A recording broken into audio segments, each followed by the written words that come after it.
बच्चों, हम लोगों ने पिछले वीडियो के अंतर्गत जाना कि लोकतंत्र वह शासन व्यवस्था होती है जिसके अंतर्गत शासकों का चुनाव जनता के द्वारा किया जाता है। अब लोकतंत्र शासन व्यवस्था की जब हम लोगों ने एक परिभाषा तय की तो बहुत सारे प्रश्न हमारे मनोमस्तिष्क के अंतर्गत आए। उनमें से जैसे शासक कौन होते हैं, इनका चुनाव किस प्रक्रिया के द्वारा होता है और क्या इस प्रक्रिया के द्वारा होता है वह प्रक्रिया लोकतांत्रिक चुनाव प्रक्रिया होती है और इनका चुनाव कौन कौन लोग करते हैं और क्या केवल उन्हें चुनने का अधिकार ही होता है या चुने जाने का यानी स्वयं निर्वाचित होने का अधिकार भी प्राप्त होता है और यह अधिकार मिलता है क्या वह सभी लोगों को बराबर रूप से प्राप्त होता है, यानी चुनाव प्रक्रिया निष्पक्ष होती है क्या, और सरकार जब बन जाती है तो वह किस रूप में कार्य करती है और क्या उस रूप में कार्य करने को वास्तव में लोकतांत्रिक कहेंगे, और लोकतांत्रिक सरकार जब कार्य करने लगती है तो उसके लिए ऐसे कौन से मानदंड होते हैं जो कुछ निर्धारण उसके लिए तय करते हैं या लक्ष्मण रेखाओं का काम करते हैं। आज के वीडियो के अंतर्गत लोकतंत्र की परिभाषाओं के इस मंथन का हम लोग विश्लेषण करके आगे बढ़ेंगे, यानी लोकतंत्र की विशेषताओं के बारे में जानेंगे जो इन सभी प्रश्नों का उत्तर हमें देंगी। लोकतंत्र की प्रमुख विशेषताएं हैं, यानी जनता जो अपना शासक चुनती है उसे निर्णय लेने का हक प्राथमिकता से होने चाहिए, यानी जनता के द्वारा निर्वाचित शासक को ही प्रमुख फैसले लिए जाने का अधिकार प्राप्त होना चाहिए, और जब उनका चुनाव होता है तो वह चुनाव स्वतंत्र एवं निष्पक्ष होना चाहिए, यानी स्वतंत्र एवं निष्पक्ष चुनावी मुकाबला होना चाहिए और उसमें सभी लोगों को बराबर अधिकार होना चाहिए, यानी सभी के लिए एक वोट एक मोल होना चाहिए, और जब सरकार बन जाए तो उसे कार्य करना चाहिए कानून की सीमाओं में, यानी कानून का राज होना चाहिए और नागरिक अधिकारों का आदर या सम्मान होना चाहिए। जब ये विशेषताएं किसी भी शासन व्यवस्था के अंतर्गत होती है तो वह शासन व्यवस्था लोकतांत्रिक शासन व्यवस्था होती है। इन विशेषताओं को हम लोग क्रमशः अध्ययन करेंगे, चर्चा करेंगे और विभिन्न उदाहरणों के माध्यम से अपने चर्चाओं की पुष्टि करेंगे और फिर एक निश्चित निष्कर्ष पर पहुंचेंगे कि क्या वास्तव में लोकतांत्रिक शासन व्यवस्था इन सब विशेषताओं को समेटे हुए है अथवा नहीं है। पहली विशेषता की चर्चा करते हैं, प्रमुख फैसले निर्वाचित नेताओं के द्वारा। बच्चों, इसके लिए मैं आप लोगों को एक घटना स्मरण करवाती हूँ। यह घटना है पाकिस्तान से संबंधित। पाकिस्तान में जनरल परवेज मुशर्रफ ने अक्टूबर 1999 में लोकतांत्रिक शासन का तख्ता पलट कर दिया और स्वयं का शासन स्थापित कर लिया और अपने आप को पाकिस्तान का मुख्य कार्यकारी घोषित कर दिया। कुछ समय पश्चात जनरल परवेज मुशर्रफ ने वहाँ की शासन व्यवस्था पर नियंत्रण स्थापित करके मुख्य रूप से राष्ट्रपति पद को हथिया लिया और अपने पद को वैध करने के लिए मुशर्रफ ने आश्रय लिया जनमत संग्रह का। 2002 में वहाँ के जनता के मध्य जनमत संग्रह करवाया गया, लेकिन वहाँ की मीडिया ने और मानव अधिकार संगठनों ने इस जनमत संग्रह को कोरी धोखाधड़ी करार दिया और कहा कि बहुत बड़े स्तर पर घोटाले करके यह जनमत संग्रह परवेज मुशर्रफ ने अपने पक्ष में करवाया है। इतना ही नहीं, जनरल परवेज मुशर्रफ ने 2002 में लीगल फ्रेमवर्क ऑर्डर की घोषणा कर दी, जिसमें अब राष्ट्रपति को अधिकार दे दिया गया कि वह राष्ट्रीय और प्रांतीय असेंबलियों को भंग कर दे, और भंग कर भी कर दिया गया और चुनाव करवाए गए। चुनाव भी करवाए, लेकिन उन असेंबलीज को यानी राष्ट्रीय असेंबली और प्रांतीय असेंबलियों को नगण्य या गौण अधिकार प्रदान किए, जिनका उपयोग करना न करना बराबर था। मंत्रिपरिषद पर नियंत्रण स्थापित करने के लिए परवेज मुशर्रफ ने राष्ट्रीय सुरक्षा परिषद की स्थापना की। राष्ट्रीय सुरक्षा परिषद का प्रमुख कार्य मंत्रियों के द्वारा किए जाने वाले कार्यों का नियंत्रण था और उसके अधिकतर सदस्य फौजी अधिकारी यानी आर्मी मैन ही हुआ करते थे। तो देखा जाए तो मुशर्रफ ने संपूर्ण शासन व्यवस्था पर नियंत्रण स्थापित कर लिया। बच्चों, बाहरी रूप से यदि हम देखें तो पाकिस्तान में लोकतंत्र कायम दिखाई देता है, क्योंकि वहां पर चुनाव हो रहे हैं और जनता अपने प्रतिनिधियों का चुनाव कर रही है। लेकिन क्या वास्तव में वहां के प्रमुख फैसले वहां के निर्वाचित व्यक्तियों के द्वारा करवाए जा रहे हैं? नहीं करवाए जा रहे। प्रमुख फैसले मुशर्रफ के द्वारा किए जा रहे हैं, जो कि जनता के द्वारा निर्वाचित नहीं था। वस्तुतः पाकिस्तान की तत्कालीन सरकार को अलोकतांत्रिक कहने के बहुत सारे कारण थे, लेकिन हम मुख्य रूप से एक ही कारण पर चर्चा करेंगे, जो यह बताता है कि प्रमुख फैसले पाकिस्तान के अंतर्गत वहाँ की चुनी हुई प्रतिनिधियों के द्वारा, वहाँ की चुनी हुई सरकार के द्वारा नहीं किए जा रहे थे। तो पाकिस्तान में क्या लोकतंत्र कायम था? सोचिए और विचार करिए कि पाकिस्तान में लोकतंत्र कायम था। बच्चों, तस्वीरें अपने आप में कुछ बोलती हैं और ऐसी ही बोलती तस्वीर हमारे सम्मुख है, और ये तस्वीर है इराक में, जब वहाँ के तानाशाह को अपदस्थ करके अमेरिका और विदेशी शक्तियों के नेतृत्व में वहाँ पर चुनाव संपादित करवाए गए। ये जो डेमोक्रेसी का पिलर है उसे आर्मी मैन लिए खड़े हैं और डेमोक्रेसी को यानी लोकतंत्र को स्थापित करने का प्रयास कर रहे हैं। ये जो लार्ज शेप में एम है वह यह दिखा रहा है कि वास्तव में यह डेमोक्रेसी नहीं है, अपितु यह मिलिट्री शासन है, सेना का शासन है, और दिखावटी रूप से यहाँ लोकतंत्र स्थापित किया जा रहा है। वास्तविक शक्तियाँ सेना के पास हैं। इसी प्रकार से एक बोलती तस्वीर है लैटिन अमेरिका से संबंधित, जो यह स्थापित कर रही है कि बाहरी ढांचा, बाहरी मुखौटा तो हमें दिखाई देता है लोकतंत्र का, लेकिन वास्तव में शासन का संचालन किया जा रहा है किसके द्वारा? सेना के द्वारा। यानी संपूर्ण शक्तियों का नियंत्रण सेना के पास है, और वह अपने अंतस्थ में केवल लोकतंत्र को छुपाए बैठी है, जो दुनिया को दिखाने के लिए। आप भी ऐसा खोजिए, पढ़िए और पता लगाइए कि किन किन देशों में दिखावटी और वास्तविक लोकतंत्र अपनाया गया है। इस तरह से बच्चों, हम लोगों ने जाना कि किसी भी देश की शासन व्यवस्था में शासकों का चुनाव करना ही वहाँ लोकतंत्र की स्थापना नहीं करता, अपितु वहाँ के चुने हुए शासकों को प्रमुख निर्णय लेने, प्रमुख फैसले लेने का अधिकार होना चाहिए। जैसा मैंने आप लोगों को अभी पाकिस्तान का एग्जाम्पल दिया, पाकिस्तान में ऐसा नहीं था, तो वहाँ पर लोकतंत्र व्यवस्था कायम नहीं थी। बढ़ते हैं अगली विशेषता की ओर। नेक्स्ट है स्वतंत्र या निष्पक्ष चुनावी मुकाबला जहाँ कहीं पर संपादित होता है तो वह होती है लोकतंत्रात्मक शासन व्यवस्था। आपके सामने जो तस्वीर है वह है चीन की संसद की, जिसे कहते हैं क्वांगियो रेममिन दाइवियाओ दावी, यानी राष्ट्रीय जन संसद कहा जाता है। इस संसद में प्रतिनिधियों का चुनाव प्रति 5 वर्ष से संपादित करवाया जाता है, और पूरे चीन से लगभग 3000 प्रतिनिधियों का चुनाव इस संसद के लिए होता है। बच्चों, इन प्रतिनिधियों का चुनाव में सेना भी कुछ हद तक भाग लेती है, लेकिन जो भी प्रतिनिधि यहाँ चुनकर आते हैं मुख्यतः उनका संबंध चीनी कम्युनिस्ट पार्टी से होता है। कोई भी दल, कोई भी व्यक्ति तब तक चुनाव में उम्मीदवार नहीं खड़ा कर सकता जब तक कि उसे कम्युनिस्ट पार्टी का समर्थन हासिल नहीं हो सकता। 2002 और 2003 के अंतर्गत कुछ छोटे मोटे दलों को चीन ने चुनाव में खड़े होने की इजाज़त तो दी, लेकिन यह उन्हीं लोगों को दी जो इस पार्टी के विचारों से मेल खाते थे या इसका समर्थन करते थे। तो क्या वास्तव में चीन में लोकतंत्र स्थापित था? नहीं था। एक अन्य उदाहरण से समझते हैं। यह जो आपके सामने मैप है वह है मेक्सिको का, जिसको 1930 में स्वतंत्रता प्राप्त हुई। 1930 से लेकर 2000 तक वहाँ न तो कोई सैनिक शासन स्थापित हुआ और न ही वहाँ पर कोई तानाशाही शासन स्थापित हुआ, लेकिन वहाँ पर जो शासन चल रहा था वह मुख्य रूप से एक पार्टी का चल रहा था जिसका नाम था PRI, यानी इंस्टीट्यूशनल रिवॉल्यूशनरी पार्टी।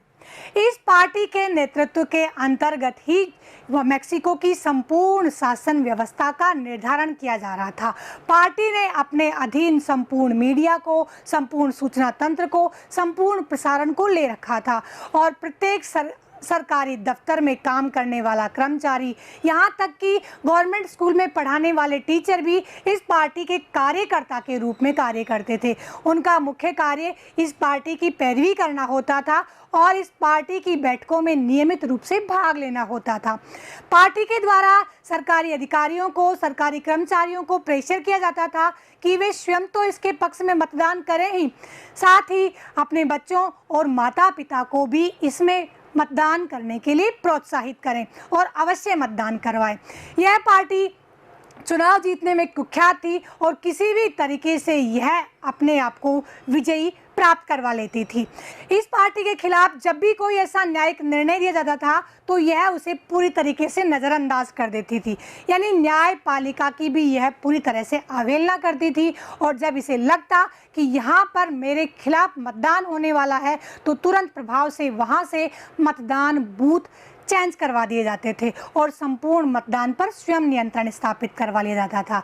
तो बच्चों, हम लोगों ने देखा कि मैक्सिको में और चाइना में नियमित चुनाव होते हैं। मैक्सिको में प्रति 6 वर्ष बाद चुनाव होते हैं और चाइना में प्रति 5 वर्ष बाद चुनाव संपादित होते हैं। तो क्या चुनाव संपादन करवाया जाना ही लोकतंत्र की पहचान है? क्या वास्तव में चुनाव करवाना ही वास्तविक लोकतंत्र और दिखावटी लोकतंत्र में अंतर करता है? बच्चों, अंतर करता है जबकि स्वतंत्र एवं निष्पक्ष चुनावी मुकाबला नहीं करवाया जाए। जैसा कि हमने चाइना में भी देखा और मैक्सिको में भी देखा कि वहाँ पर जनता के सामने अनेक विकल्प नहीं थे। मैक्सिको में विकल्प होने के पश्चात भी वहाँ उन विकल्पों का प्रयोग करने की आज़ादी नहीं थी। तो वही शासन व्यवस्था, सर्वश्रेष्ठ शासन व्यवस्था, लोकतांत्रिक शासन व्यवस्था हो सकती है जहाँ पर जनता के सामने अनेक विकल्प हो और उन विकल्पों को प्राप्त करने की आज़ादी जनता को हो और सत्तासीन व्यक्तियों को अपदस्थ करने की छूट हो, न कि किसी एक पार्टी के अधीन वोट करने को ही हम लोकतंत्र कह सकते हैं। बोलती तस्वीरों में हम लोग लेकर आए हैं आपके लिए एक बोलती तस्वीर। यह तस्वीर संबंधित है सीरिया से, जिसमें बाथ पार्टी का वर्चस्व है और बाथ पार्टी का जो मेंबर है वह लोकतंत्र की देवी से कह रहा है, यानी लोकतंत्र से कह रहा है कि आप ठहरिए, बाहर रहिए, आपको सीरिया में तभी प्रवेश मिल सकता है जब आप बाथ पार्टी की मेंबर बनेगी। तो देखिए, क्या वहाँ पर लोकतंत्र है? वहाँ पर लोकतंत्र को भी पार्टी की मेंबरशिप लेनी पड़ रही है। बच्चों, लोकतंत्र वास्तव में तभी स्थापित हो सकता है जब वहाँ पर स्वतंत्र व निष्पक्ष चुनावी मुकाबला करवाया जाता है, जनता के सामने अनेक विकल्प प्रस्तुत किए जाते हैं और उन विकल्पों को चयन करने की आज़ादी उन्हें निष्पक्ष एवं स्वतंत्र रूप से प्राप्त होती है। बढ़ते हैं अगली विशेषता की ओर। एक व्यक्ति एक वोट और एक मोल, यानी सार्वभौमिक वयस्क मताधिकार सभी नागरिकों को प्राप्त होना चाहिए। सभी व्यक्तियों को समान रूप से मताधिकार प्राप्ति का प्रयोग करने का अधिकार होना चाहिए, लेकिन ऐसा नहीं होता है। इसका उदाहरण लेते हैं। सऊदी अरब में महिलाओं को मताधिकार 2015 में प्रदान किया गया। इससे पूर्व उन्हें मताधिकार का अधिकार ही प्राप्त नहीं था। तो क्या वहाँ वास्तव में समान लोकतंत्र था? इसी का एक अन्य उदाहरण है एस्टोनिया। एस्टोनिया में नागरिक नियमों को कुछ इस प्रकार से बनाया गया है कि वहां रहने वाले रूसी अल्पसंख्यक समुदाय को समान मताधिकार प्राप्त नहीं है। तो क्या एस्टोनिया में वास्तविक लोकतंत्र है? इसी प्रकार से एक अन्य उदाहरण ले सकते हैं फिजी का, जहां के मूल नागरिकों और भारतीय मूल के नागरिकों के मत के महत्व में अंतर होता है, यानी उनके मत के मोल में अंतर होता है। वहाँ के फिजी नागरिकों के मत का मूल्य अधिक होता है, उनके मत का महत्व कम होता है, और भारतीय मूल के नागरिकों के मत का मूल्य कम होता है। तो क्या वहाँ वास्तव में लोकतंत्र है? नहीं है।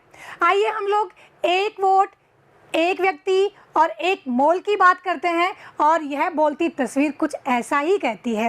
ये जो तस्वीर दिखाई गई है वह संबंधित है इराक से, और यह जो व्यक्ति जेल में बैठा दिखाई दे रहा है वह है सद्दाम हुसैन, जो विचार कर रहा है कि वो भी क्या दिन थे जब मैं एक व्यक्ति और मेरा ही एकमात्र वोट और यही मुझे पसंद था। यह स्थिति उस समय की है जब सद्दाम हुसैन को तानाशाह से अपदस्थ कर दिया गया था और वहाँ की जनता को लोकतंत्र स्थापित करने के आधार पर मताधिकार प्राप्त हो गया था, और वहाँ की जनता खुश हो रही है कि आखिरकार एक व्यक्ति एक वोट हमें प्राप्त हुआ, यानी समान मताधिकार हमें प्राप्त हुआ।